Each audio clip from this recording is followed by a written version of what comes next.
Hello मेरे भाइयों, मैं आप लोगों के लिए highway engineering civil fourth semester का लेक्चर लेकर आया हूं। और इस लेक्चर में मैंने आप लोगों को बहुत ही आसान भाषा में अच्छी तरह से समझाने का प्रयास किया है।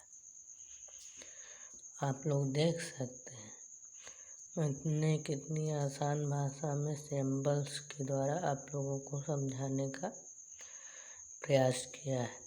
यदि आप लोगों को हमारा क्लासेस अच्छा लगता है तो हमसे जुड़ने के लिए हमें लाइक एंड सब्सक्राइब ज़रूर करें। चलिए तो क्लास स्टार्ट करते हैं। तो हमारा पहला टॉपिक है सड़कें। सड़कें क्या होती हैं? सड़कें तो सड़कें क्या होती हैं? जो हमें एक स्थान से दूसरे स्थान तक पहुंचने में मार्ग का प्रदर्शन करती हैं, वह सड़कें कहलाती हैं। और पश्चिमी देशों में जब सड़कों का विकास हुआ था तब जो है उनमें सबसे पहली जो सड़क बनाई गई थी उसका नाम था रोमन सड़क। आप लोगों से क्वेश्चन पूछा जा सकता है कि पश्चिमी देशों में जब सड़कों का विकास हुआ था तब सबसे पहले कौन सी सड़क बनाई गई थी? तो वह रोमन सड़क थी। ये रही आपकी रोमन सड़क। आपसे पूछा जा सकता है कि रोमन सड़क क्या होती है। तो रोमन सड़क वह सड़क होती है जिसकी मोटाई 0.75 से 1.20 मीटर होती है तथा यह सड़क सैनिक दृष्टि से बिल्कुल सीधी रखी जाती है तथा इसमें कैम्बर नहीं बनाया जाता। इसे एप्पियन क्लॉडियस ने 312 BC में बनवाया था। इसकी लंबाई 580 किलोमीटर होती है। देखिए मैंने आप लोगों को कितनी आसान भाषा में समझाया है, आप लोग समझ सकते हैं। आप लोगों से पूछा जा सकता है कि रोमन सड़कों की मोटाई कितनी होती है। तो रोमन सड़कों की मोटाई होती है 0.75 से 75 से 1.20 मीटर। यह भी पूछा जा सकता है कि पश्चिमी देशों में जब सड़कों का विकास हुआ था तो ऐसी कौन सी सड़क बनाई गई थी जिसमें जो है कैम्बर नहीं प्रदान किया गया था? तो वह रोमन सड़क थी। यह भी पूछा जा सकता है कि रोमन सड़क का निर्माण किसने करवाया था? तो एप्पियन क्लॉडियस ने रोमन सड़क का निर्माण करवाया था 312 BC में। इसकी लंबाई 580 किलोमीटर होती है। फिर हमारी सेकेंड रोड है ट्रेसा गुइएट सड़क। इसकी मोटाई होती है जो है 30 सेंटीमीटर और इसमें जल की निकासी पर ध्यान दिया गया था तथा ये कैम्बर का सिंबल दिख रहा है। कैम्बर का महत्व भी बताया गया। आप लोगों से पूछा जा सकता है कि ट्रेसा गुइएट सड़क क्या होती है। तो वह सड़क जिसकी मोटाई 30 सेंटीमीटर होती तथा इस सड़क में जल निकासी पर जो है ध्यान दिया गया और कैम्बर का महत्व भी बताया गया। ठीक है। फिर अगली सड़क है टेलफोर्ड सड़क। टेलफोर्ड सड़क क्या होती? तो वह सड़क जिसमें 1/45 का कैम्बर प्रदान किया जाता है तथा इसका आधार समतल रखा जाता है, टेलफोर्ड सड़क कहलाती है। आप लोगों से पूछा जा सकता है कि टेलफोर्ड रोड में कैम्बर कितना दिया जा सकता है। तो टेलफोर्ड रोड में कैम्बर जो है 1/45 का दिया जा सकता है। और यह भी पूछा जा सकता है कि ऐसी कौन सी सड़क बनाई गई थी जब पश्चिमी देशों में सड़कों का विकास हुआ था जिसका तो उसका आधार समतल रखा गया था, तो वह सड़क थी टेलफोर्ड सड़क। फिर अब हमारी अगली सड़क है मैकाडम सड़क। तो मैकाडम सड़क क्या होती है? वह सड़क जिसमें आधार से देखिए आधार से ही कैम्बर देना प्रारंभ कर दिया गया था और इसमें कैम्बर जो है 1/36 का दिया गया था। तो आप लोगों से पूछा जा सकता है कि मैकाडम सड़क में कैम्बर कितना दिया गया था, तो 1/36 का कैम्बर जो है मैकाडम सड़क में दिया गया था। और ये भी पूछ सकता है कि पश्चिमी देशों में जब सड़कों का विकास हुआ था तो उसमें ऐसी कौन सी सड़क बनाई गई थी जिसमें जो है आधार से ही कैम्बर देना प्रारंभ कर दिया गया था, तो वह थी मैकाडम सड़क। अब सड़कें बनाने के लिए भी विभिन्न विभाग बनाए गए थे। इसमें से एक विभाग था PWD। तो PWD का जो है गठन कब हुआ था, तो 1854 ईस्वी में PWD का गठन हुआ था। इसका फुल फॉर्म होता है पब्लिक वर्कर डिपार्टमेंट। इसका कार्य जो है GT रोड को बनाने का कार्यभार इसने अपने हाथ में लिया था। यह विभिन्न रेलवे स्टेशनों तथा छोटे मोटे नगरों और शहरों की सड़कों को बनाता था। आप लोगों से पूछ सकता है कि PWD का फुल फॉर्म क्या होता है, तो पब्लिक वर्कर्स डिपार्टमेंट PWD का फुल फॉर्म होता है और इसका गठन 1854 ईस्वी में किया गया था।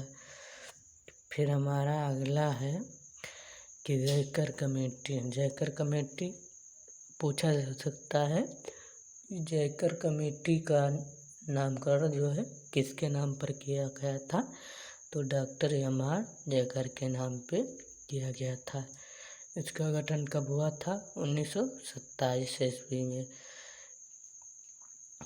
आप लोगों से पूछा जा सकता है कि IRC क्या होता है, तो इंडियन रोड कांग्रेस। इसका फुल फॉर्म भी पूछा जाए, इंडियन रोड कांग्रेस। इसका गठन कब हुआ था, तो 1934 ईस्वी में IRC का गठन हुआ था। यह अर्ध सरकारी टेक्निकल संस्था होती है। सरकारी लिख के क्रॉस का निशान बनाया, यानी अर्ध सरकारी टेक्निकल संस्था होती है। देखिए मैंने आप लोगों को कितनी आसान भाषा में सिंबल्स के द्वारा समझाने का प्रयास किया है। इससे कम टाइम में आप ज़्यादा से ज़्यादा रिवीजन कर सकते हैं। आप लोग देख सकते हैं।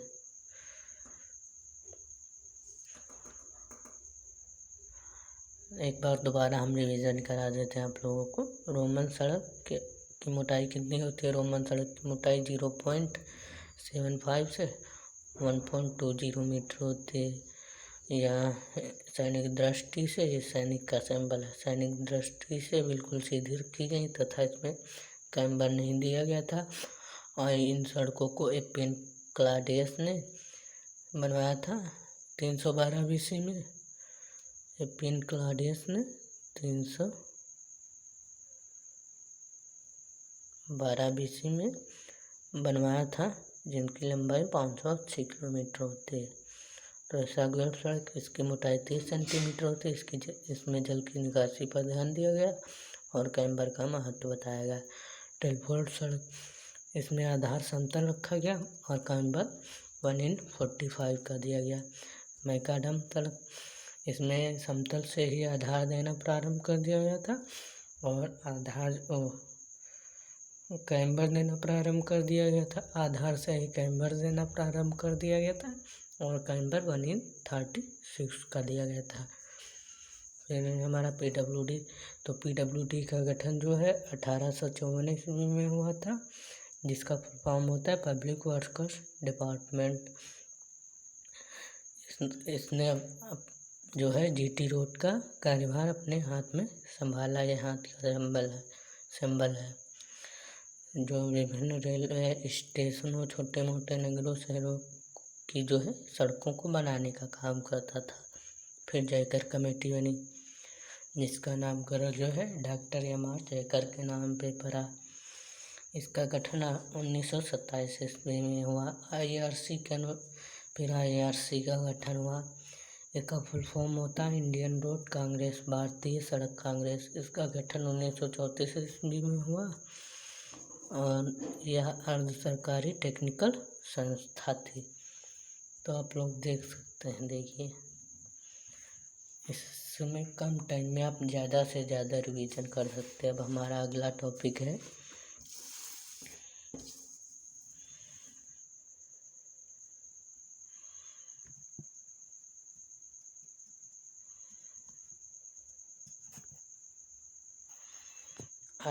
नागपुर सड़क प्लान। IRC के सलाह पर नागपुर में मुख्य अभियंताओं का सम्मेलन किया गया था भारत में सड़कों के विकास का यह पहला ठोस कदम था। इसमें 20 वर्षीय योजना 1943 से 1963 बनाई गई, जिसे नागपुर सड़क प्लान के नाम से जाना जाता है। इसमें 100 वर्ग किलोमीटर के लिए 100 वर्ग किलोमीटर भूमि के लिए 16 किलोमीटर लंबी सड़क बनाई गई थी। इसी प्लान में जो है सड़कों को विभिन्न भागों में डिवाइड भी किया गया था, सड़कों का नामकरण भी किया गया था। जैसे एक देश से दूसरे देश को जोड़ने वाली सड़क, यानी एक राज्य से दूसरे राज्य को जोड़ने वाली सड़क, जैसे स्टेट हाईवे, मुख्य जिला सड़कें, अन्य जिला सड़कें, ग्रामीण सड़कें, ये सब, इन सभी नामों को जो है नागपुर सड़क प्लान के अंतर्गत डिवाइड किया गया था। तो इसमें देखिए कितने MCQ क्वेश्चन बन सकते हैं। तो पहला है कि जो है 100 वर्ग किलोमीटर भूमि के लिए नागपुर सड़क प्लान के अंतर्गत 100 वर्ग किलोमीटर भूमि के लिए कितने किलोमीटर लंबी सड़क बनाई गई थी। तो नागपुर सड़क प्लान के अंतर्गत 100 वर्ग किलोमीटर भूमि के लिए 16 किलोमीटर लंबी सड़क बनाई गई थी। अब ये भी पूछ सकता है कि नागपुर सड़क प्लान के जो था वो 20 वर्षों तक रहा था। तो कौन से वर्ष से? तो 1943 से 1963 था। और ये भी पूछ सकता है कि विभिन्न सड़कों को जो है डिवाइड नामकरण किस प्लान के अंतर्गत हुआ था। तो नागपुर सड़क प्लान के अंतर्गत जो है विभिन्न सड़कों का निर्माण नामकरण हुआ था। फिर सेकंड नंबर पर आता है बम्बई सड़क प्लान। तो इसमें भी यही होगा कि IRC की सलाह पर बम्बई में मुख्य अभियंताओं का सम्मेलन हुआ। फिर भारत में सड़क के विकास का यह दूसरा ठोस कदम था, जो 20 वर्ष का था। 20 वर्षीय योजना 1961 से 1981 थी। इसे बम्बई सड़क प्लान के नाम से जाना जाता है। इसमें 100 वर्ग किलोमीटर भूमि के लिए 32 किलोमीटर लंबी सड़क बनाई गई। आपसे पूछा जा सकता है कि नागपुर बम्बई सड़क प्लान के अंतर्गत जो है 100 वर्ग किलोमीटर भूमि के लिए कितने किलोमीटर लंबी सड़क बनाई गई थी। तो 32 किलोमीटर। ये भी पूछा जा सकता है कि बम्बई सड़क प्लान जो है कौन से वर्ष में बनाया गया। तो 1961 से 1981। और ये भी पूछा जा सकता है कि जब भारत में सड़कों का विकास हुआ था तो उसमें सबसे पहला कौन सा प्लान बनाया गया था। तो जो है नागपुर सड़क प्लान बनाया गया था। सेकेंड भी ये भी हो सकता है, जब भारत में सड़कों का विकास हुआ था तो सेकेंड नंबर पे कौन सा प्लान बनाया गया था। बम्बई सड़क प्लान बनाया गया था। हमारा तीसरा जो है लखनऊ सड़क प्लान। ये भी वही होगा, IRC की सलाह पर नागपुर में भी मुख्य अभियंताओं का सम्मेलन किया गया। भारत में सड़कों के विकास का यह तीसरा ठोस कदम था। तो 20 वर्षीय जो 1981 से 2001 था। इसमें इसे नागपुर सड़क प्लान के ये इस तरफ घुमाया हुआ ना, नागपुर सड़क प्लान के नाम से जाना जाता है। इसमें 100 वर्ग किलोमीटर भूमि के लिए 82 किलोमीटर लंबी सड़क बनाई गई थी। आप लोगों से पूछा जा सकता है कि नागपुर सड़क प्लान के अंतर्गत 100 किलोमीटर भूमि के लिए कितने किलोमीटर लंबी सड़क बनाई गई थी? तो थी 82 किलोमीटर। अब आप लोग कुछ फुल फॉर्म देख लीजिए जो आपके होने वाले एग्जाम की दृष्टि से अत्यंत महत्वपूर्ण है। तो पहला है NHDP, national highway development project, राष्ट्रीय राजमार्ग विकास योजना। फिर दूसरा है CRRI, central road research institute, केंद्रीय सड़क अनुसंधान संस्था। फिर हमारे अगले हैं जो है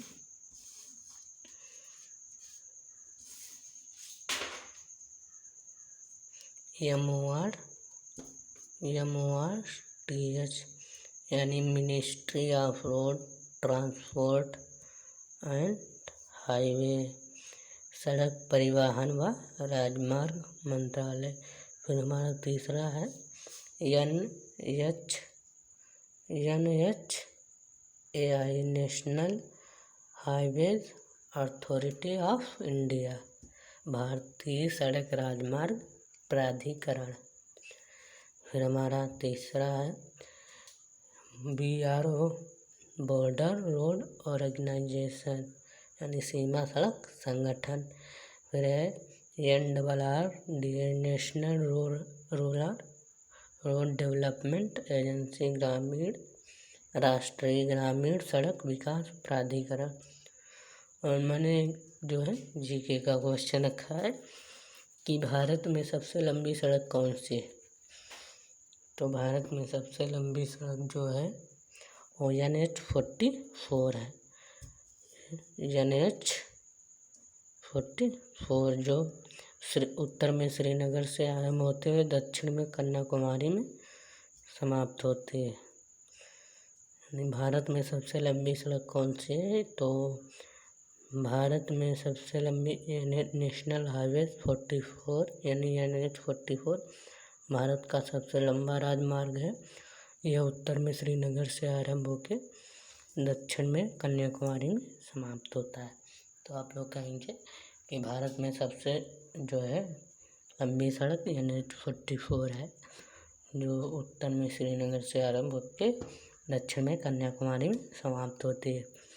आप लोगों को हमारा लेक्चर कैसा लगा, और यदि अच्छा लगा तो कमेंट में ज़रूर बताइएगा, और हमसे जुड़ने के लिए हमारे चैनल को लाइक एंड सब्सक्राइब ज़रूर करें।